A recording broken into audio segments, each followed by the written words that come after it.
Shout out to Joe's Tips and Tricks. Check out his channel, it's amazing, and show him some support. Hello everyone, welcome back to another video. Today I'm going to be giving you my top 5 favorite schooling fish for your aquarium. The beauty about this list is that I'm going to have a mix of top dwelling, middle dwelling, and bottom dwelling aquarium fish. So you can have activity going on all levels of the aquarium. And another thing about this list is that they are all compatible with each other. So without further ado, let's dive into the video. First up are Cardinal Tetras. Cardinal Tetras are a very popular aquarium fish, easily distinguished with their neon blue stripe and bright red going all across the lower part of their body. They're confused with neon tetras though. These tetras are super hardy and I have had lots of fun keeping these. They will eat any small live or frozen foods as well as basic tropical flakes, but it's always good to scatter the food so some of it sinks to the bottom so the cardinals can eat it, as well as crushing up their flakes as these fish have tiny mouths.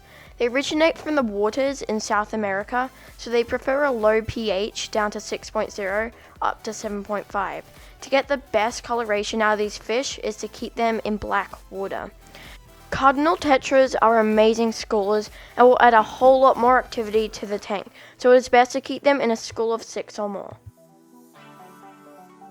Probably one of the best schoolers of all time out there are Rummynose Tetra.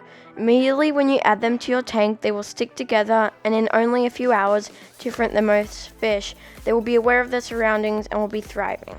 They are so good at keeping their school together instead of scattering around and making a huge mess of fish. Another small tetra that will eat any small foods, hence the name Rummynose. Their nose is red. They have a white body with a bit of grey and sometimes have a faint stripy patterning, but always stick together and recommended in a school of 10 or more for best results.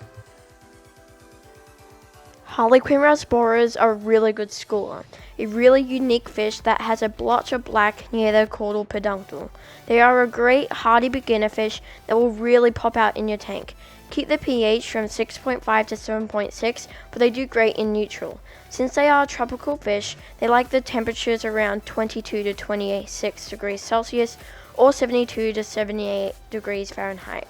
They are very small and can thrive in tanks from 10 gallons. In my opinion, they look great in a 20-gallon heavily planted humidity tank in a school of 8.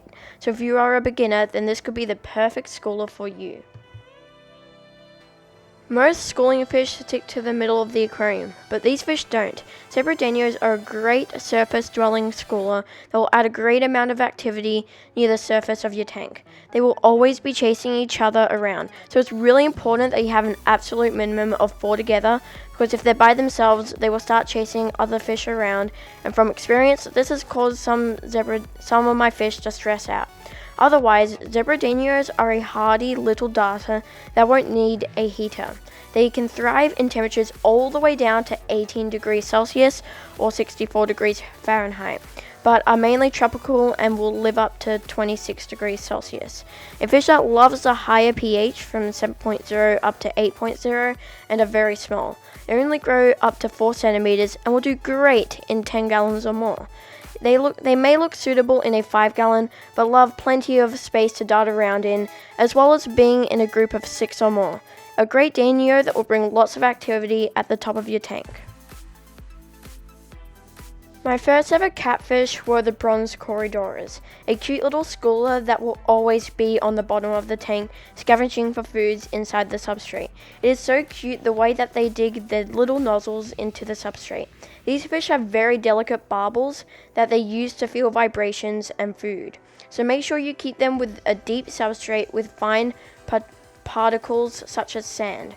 Also ensure that the main base substrate is deep enough so they don't get any dirt or layer that will disturb the tank.